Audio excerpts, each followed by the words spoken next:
రామ్ నారాయణ రామ్. ఇది మీ అందరికీ తెలిసిందే కదా. ఆకాశంలోనే అన్ని నక్షత్రాలు, తారలు ఏర్పడ్డాయి. సూర్యుడి కన్నా ఎన్నో రెట్లు పెద్ద నక్షత్రాలు కూడా ఆకాశంలోనే ఉన్నాయి. సృష్టి ప్రారంభమైనప్పుడు అది అణువు పరిమాణంలో ఉండేది. కానీ క్రమంగా అది పెరిగి పెరిగి ఈ విశాలమైన సృష్టిగా మారింది. ఉదాహరణకు, వటవృక్షం ఎంత పెద్దదిగా ఉంటుంది, కానీ దాని విత్తనం మాత్రం చాలా చిన్నదిగా ఉంటుంది.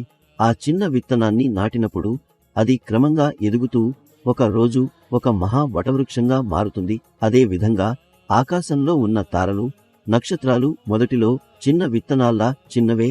అవి అంత చిన్నగా ఉండేవి. మన శాస్త్రవేత్తలు కూడా తమ సాధనాలతో చూడలేకపోయేవారు. ఈ ఆకాశమే ఆదికాలపు వేదాల సంపూర్ణ గ్రంథం. ఇది అసలైన గ్రంథం, మానవులు తయారు చేసినది కాదు. ఈ గ్రంథంలో అనేక పుటలున్నాయి. అవే అనేక తారలు, గ్రహాలు, నక్షత్రాలు. ప్రతి గ్రహం, నక్షత్రం లోపల పంచభూతాలు సమ హిందిస హిందిహ హిందిసి హిందిత మహై ఉన్నాయి.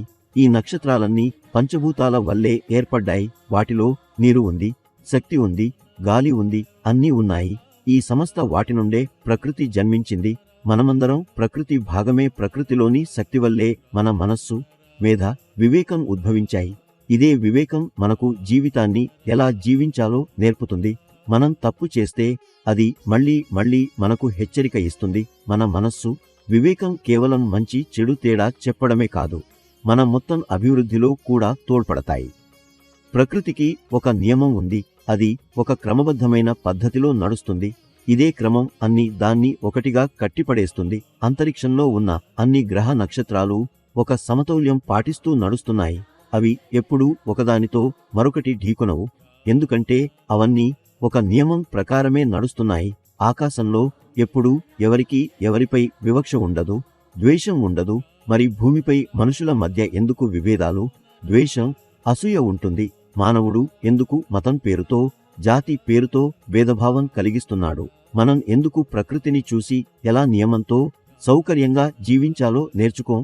మన జీవన విధానం కూడా ఒక క్రమంలో ఉండాలి. ఇది మనం నేర్చుకోవాల్సిన పాఠం. ఆకాశం నుండి, అంతరిక్షం నుండి, ప్రకృతితో మనకు అన్నీ లభించాయి. ఇవే మహత్తరమైనవి. వీటి కన్నా గొప్పదైనది ఏమీ లేదు. ఆకాశం ఎప్పుడైనా తారలతో, నక్షత్రాలతో నేనే అన్నీ అని చెప్పిందా?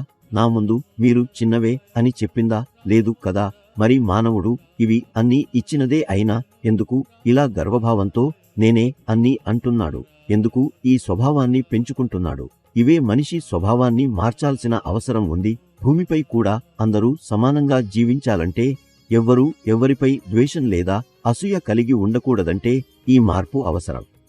ఈ స్వభావాన్ని మీరు మార్చాలని అనుకుంటే, ఒక క్రమం ప్రకారం జీవించాలని అనుకుంటే సహజంగానే మీరు రామ్ నారాయణ రామ్ అనే నామంతో అనుసంధానమవ్వాలి. ఇదే ఆ బీజ మంత్రం. ఇది మీ జీవితంలో అర్థవంతమైన మార్పును తీసుకువస్తుంది. ఇప్పటి వరకు లక్షలాది మంది ఈ నామంతో జీవితం మార్చుకున్నారు, జీవితంలో అసలైన అర్థాన్ని గ్రహించారు.